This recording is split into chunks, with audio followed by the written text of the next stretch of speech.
It was hot. Much too hot for this time of year. For being only late March, the sun beat down from above with a vengeance, transforming the road ahead of me into a shimmering mirage of running water. The small two-lane highway I was on stretched ahead straight as an arrow, and was bordered on both sides by such riveting scenery as dry fields of wheat stubble, followed by freshly planted corn rows and dry, cracked earth, and then some sparse pasture land dotted by sorry-looking cattle, only to be followed up with, you guessed it, more wheat stubble. The monotony of the day had been broken so far by the occasional tumbleweed, or dust devil, that shuffled lazily across the road ahead. A bead of sweat crept down the back of my neck, and I shifted my grip on the steering wheel in order to roll down the window of the old Chevy truck I was driving. A good old girl.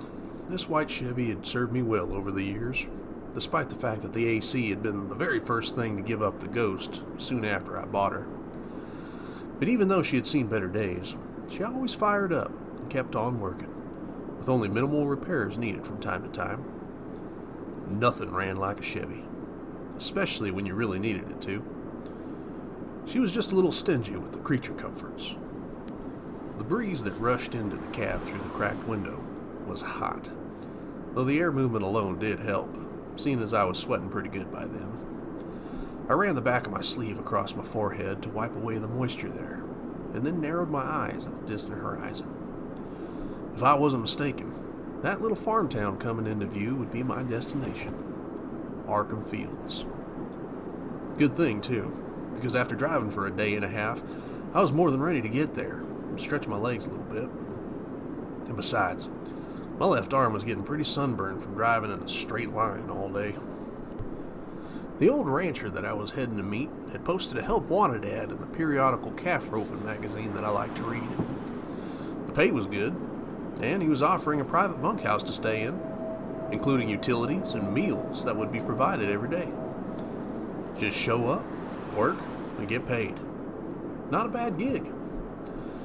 I'd called the number provided, and after asking me a lot of questions to try to figure out how much I knew about ranching, the old rancher had offered me the job. I accepted. Now here I was, rolling up on this desolate little backwater town out in the middle of absolutely nowhere. As the town drew closer, I was able to discern more of its characteristics. It appeared to be a small farming community of no more than 500 people or so. One paved road down the main drag, with a series of ramshackle buildings lined up on either side, consisting of only the barest necessities of business to keep a town going. One building dominated all the others around it, rising up from the center of town. It was an old Gothic architecture stone church, complete with vaulting steeples and leering gargoyles. I couldn't see much activity going on beyond a few parked cars and a lone mongrel dog trotting down the side of the road.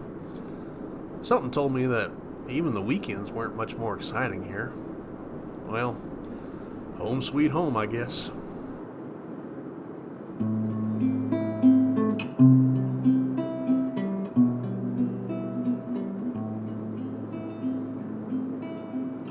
I entered the main drag and, glancing down at my truck's gauges, decided to pull off into a single gas station located on the outskirts of town. It was a pitiful thing. Well, much like the rest of this town, with a crooked and rusted sign, 2 old pumps, and a small cinder block building with more paint chipped off than was still sticking. I pulled up to the closest pump, turned off my truck, got out, and started heading inside to prepay with cash. Pushing through the front door, I immediately noticed the cashier sitting behind the till just inside the door. She was absolutely gorgeous. A young woman of about 20, in an old checkered shirt and Levi's, with long red hair, fair freckled skin, and a small frame that pushed out in all the right places. As I walked in, she shouted without even looking up, "I swear to God, Bill, if you don't actually buy something this time, I'm going to smack the ever-living." Her eyes popped up then, full of fire, and as green as any emerald. And when she saw who I wasn't, she clamped her mouth tight mid-threat, her eyes going as big as saucers as she reached up and covered her mouth with both hands. I grinned and tipped my hat at her. Not sure who this Billy character is, but I can sure see why he likes to hang around the store. Nice to meet you. My name is Justin. I extended my arm and proffered a handshake. Looking first at my face, and then my hand, she burst out laughing and grabbed my hand for an energetic handshake. I apologize for that, she said. I'm Devin. We don't see too many new faces in here. Man, some faces much too much for my liking. What can I do for you today? Well, I replied, I'm just here for a drink and to top off my tank. Okay, well, our drinks are in that back corner of the store, she pointed. I thanked her and walked on back to the cooler lined with multicolored bottles in the back. Grabbing one at random, my head was fuzzy from thinking about how beautiful that Devin was. I turned around just in time to catch her watching me. She quickly turned back to her magazine, pretending to not have been caught. I headed back to the counter with a grin on my face and paid the little lady for the gas and the drink. So, where are you headed? She asked while counting out my change. Well, the old Blair farm outside of town. I'm going to be working for them on the ranch now. Her lip curled in a grimace at the name. Well, good luck with them people, she said. Those guys are nuts, and they go through more hired hands than any other ranch out here. They can't find anyone around here that'll work with them anymore, on account of their treating folks mean and the rumors going around about them. What rumors? I asked, my curiosity piqued by this point. Well, she said, they say that Mr. Blair can fly into a violent temper at the drop of a hat, and that he even beats Miss Blair from time to time, especially when he's been drinking. He beat one of his hired hands near to death, though I must say that guy got what he deserved, in my opinion. Bob Wilkes from a few towns over caught that guy trying to sell a weaned calf that he had stolen off of Mr. Blair at the stockyards out there. Bob had then told Mr. Blair about it. Mr. Blair got so angry, he really tore into that guy after he caught up with him. They carted that no-good ranch hand off to the hospital in Twin Forks, about 80 miles away. I heard he was drinking out of a straw for 3 months after that. He never came back here again. Also, the Blairs never seem to come to church in town, and everyone frowns pretty heavily on that. That, of course, has led to a bunch of other rumors and gossip, but I think most of it's a bunch of hooey. Talk of hooping and hollering from their property in the dead of night on full moon and other weird whatnot. Not sure I can believe all that stuff, but just in case, you be careful out there. I will. I've definitely had worse bosses, I chuckled. Maybe not any who danced in the moonlight around a bonfire, but you know. Besides, I can take care of myself. But thanks for the heads up.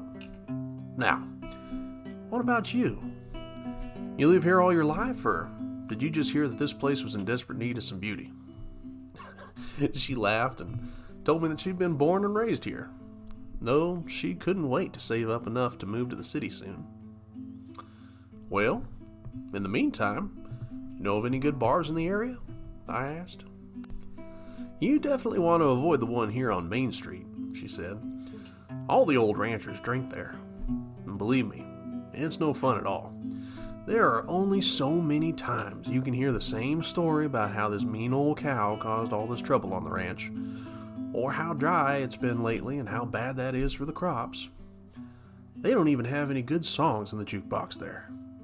No, you want to head over to the Barnyard Saloon north of town. Better music, and all the ranch hands and young folk like to hang out there.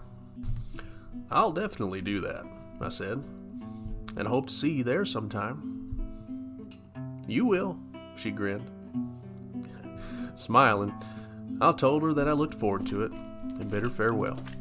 Turned around and headed back outside with that goofy grin still plastered across my face. That girl had the prettiest smile I'd ever seen. No ring to be found either. Maybe this town wouldn't be so bad after all.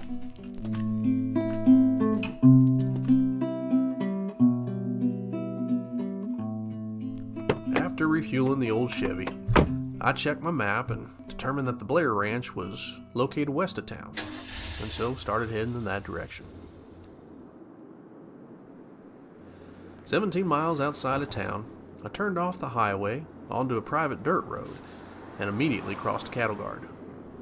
As the tires rumbled over the rusty bars, I noticed that the front gate had an old wrought iron sign that read, Sanguine Sunset Ranch. Well, it looks like I was in the right place.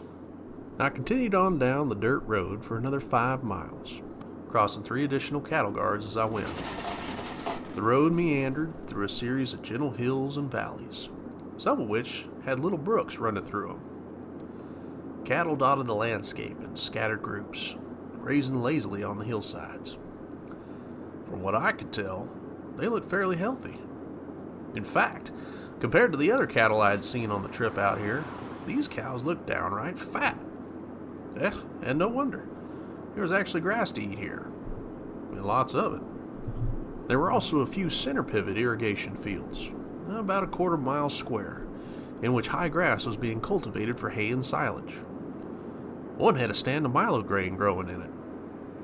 Old, broken-down equipment dotted the landscape and congregated on field corners, their rusted, hulking frames looking like weary, blood-spattered behemoths standing guard over the crops. On my left, I also passed a few dilapidated and collapsing farmhouses, set back a ways off the main dirt road. They looked ancient, and one even had a tree growing out from the middle of its roof. Overall, though, it appeared to be a pretty typical ranch, much like any of the dozens that I had worked on before in the years. Though, this one was much better than what I had been expecting to find in this part of the country, especially after the story that Devin had told me. But I also knew how rumors could get out of hand in a lazy little farming town. Who knows? Maybe this wouldn't be so bad after all.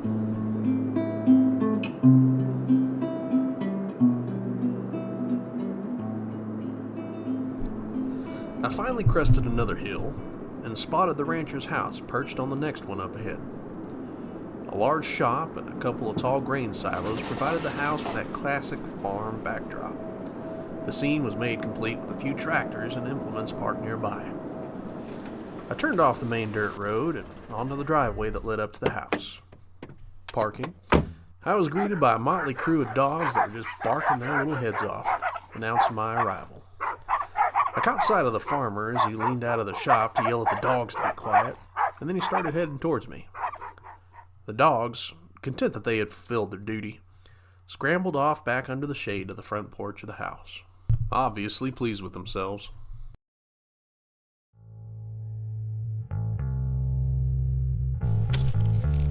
Mr. Blair was a monstrously bulky man who walked with a double limp that left him shambling slowly in a jerky, rocking motion as he advanced. His suspenders were fighting like hell to keep his lumps and bumps contained under that loose shirt, and he wore a set of pants that looked like they hadn't seen a wash in over a week of hard work. Sweat stained his shirt in many places, and many more places were stained with a variety of colored blotches that spoke of messy meals eaten in the seat of a bumpy pickup or tractor, or greasy hands being wiped clean after equipment maintenance. Introductions and the obligatory firm handshake were exchanged. I introduced myself and complimented him on the looks of his ranch. The big old man grunted non-committally and said, "I thought you'd be taller and bigger. You better be able to keep up out here. We got a lot of bales to throw this season." Unconsciously, I stood up a bit straighter, puffed out my chest, and said, "Don't you worry about me, Mr. Blair. I ain't afraid of hard work, and I can hold my own around a ranch." We looked at each other in the eye for a while without saying anything more.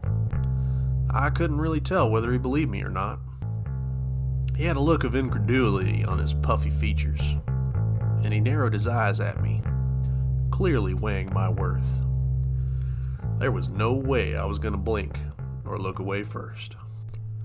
With another baritone grunt after what seemed like an eternity, Mr. Blair finally whirled around and started shambling away, waving a flabby arm towards an old farm truck parked out by the shop. He told me to get in so he could show me around the place, we piled into the old farm truck, which groaned under our combined weight, and took off on a drive around the ranch. Along the way, Mr. Blair poked and prodded me with a plethora of additional cattle questions, further testing my knowledge of the subject and trying to ascertain if I'd be worth a flip around the ranch. I calmly answered all his questions, trying my best not to let his gruff demeanor rub off on me. I was still trying to make a good first impression with my future employer, after all. From the tone of his grunts, though, it seemed that I was answering to his satisfaction so far. After what seemed like hours, touring thousands of acres of cattle and farm plots, all while playing the least enjoyable game of trivia, Ranch Hand Edition, we started heading back to the ranch house. The sun was beginning to set on the horizon. I allowed my shoulders to relax a little, feeling as though I had passed this little test. Suddenly, a dark shape darted out from the tall grass on the side of the road and tore across it, ducking under the barbed wire fence on the opposite side and speeding off into the field that lay beyond. Mr. Blair slammed on the brakes and reached behind the passenger seat behind me. He pulled out a beat-up old lever-action rifle and shoved it roughly into my hands. "Hop out now, quick now, and shoot that damn thing. If you can bring down that coyote, you got the job." Nodding confidently, I stepped out of the old truck and raised the rifle to my shoulder, bringing my cheek to rest on its rough wooden stock. "What distance are these iron sights zeroed to?" I asked. Mr. Blair grunted again, telling me, 150 yards, of course." Sighing, I adjusted my aim accordingly. The animal began to rapidly climb a hill in the pasture, and then made the fatal mistake of turning broadside towards me in order to look back at us. The setting sun was threatening to obscure the details of the coyote's form. I squinted at the silhouette and found my mark. I pulled the trigger, the gun bucked in my hands, and heard the slap of a bullet bearing into flesh. The silhouette tumbled out of sight into the grass. Mr. Blair grunted his grudging approval, got out of the truck, and started heading towards where the animal went down in the field. I heard him muttering that he wanted to check to see if that was actually a kill shot, or if I had only winged it. With a shrug and an eye roll, I started to follow, confident that I had shot the coyote right in the kill box. We soon arrived at the carcass, perched near the lip of the small gorge that was cut into the backside of the hill. Upon seeing it up close, I came to an abrupt halt. What struck me first was the lack of hair over much of the animal. There was this scraggly mane of thick hairs, almost quills, covering its shoulders and down the middle of its back. Beyond that, the creature's dark, mottled skin was mostly bare. It was almost totally covered with a festering rash, interlaced with open wounds and boils that oozed pus. Its limbs were twisted and rail thin, tipped with an oversized claws that looked like they belonged on some sort of large cat instead. The body was a bulging sack of sagging fat. It looked way too large for those thin legs to carry, especially with how fast that thing had been moving. The disgusting thing had its lips drawn back from its fangs, its maw held open in a rictus snarl. Its eyes were bulging wide out of its sockets, and when I looked at them closer, they were wrong. Instead of having round pupils, this creature had eyes with slanted slits like those of a snake, and they were extremely bloodshot. The animal itself was bigger than any coyote I'd seen up close. Shocked at the sight of this disgusting creature, I glanced up and asked Mr. Blair what the hell was wrong with it. The big rancher grumbled about how the damn things were digging warrens all through the hills of his ranch, living deep in the earth where it was cool. The soil that deep was very alkaline, he explained, which caused caustic burns on the skin of the coyotes over time. But they still preferred that to living above ground, he guessed. "Stupid creatures," he hissed. Suddenly, he lashed out viciously with one foot and started violently kicking the carcass until its belly ruptured and spilled its putrid guts out over the grass. Instead of the crimson deluge it should have been, the entrails were covered in this dark, frothy substance that oozed like clotting blood. The sheer violence of the big man's sudden assault was what surprised me the most, which caused me to take in a quick breath. I just had no idea he could even move that fast. It was then that the creature's smell hit me. The stench was horrific. I turned away and brought my free hand up to cover my nose and mouth, fighting to control the bile that threatened to surge up my throat. Glancing back, I watched Mr. Blair kick that mangled ruin of a carcass off the side of the ravine before it rolled down to the bottom, trailing dark viscera. Breathing heavily, Mr. Blair stared down at his work for a few minutes, seemingly regaining his composure. "I expect you to shoot every one of those goddamn things you find out here. You hear me? They have a habit of attacking my livestock. We can't have that." He turned around and looked me straight in the eye to make sure that I had heard and understood his command. I nodded, and then turned to look back again at the carcass below. With a final disdainful downward glance, Mr. Blair spat down at the ruined creature, and then started lumbering back for the truck, having resumed his characteristic slow speed that his massive bulk demanded of him. Over his shoulder, Mr. Blair shouted for me to hold on to that rifle while I was on the ranch. "At least you can shoot it, unlike some other people I know," he said. "Come on then, I'll drop you off back at your truck. I expect you to be ready to work at sunup. You remember where the bunkhouse is, right? Go get settled in and get some rest tonight. You're gonna need it." I stared at his retreating bulk, and then back at the vile mound of flesh on the canyon floor below me once more. Hefting the barrel of the rifle to rest on my shoulder, I turned away with a sigh and a quick shake of my head to clear the grisly image from my mind. It didn't work. I headed back to the truck with Mr. Blair. Looks like this would be at least an interesting place to work. I gripped the rifle a bit tighter in my hand. Looks like at least some of the rumors about this place were true. I'm definitely going to have to keep my head on a swivel out here. But then again, when did I not?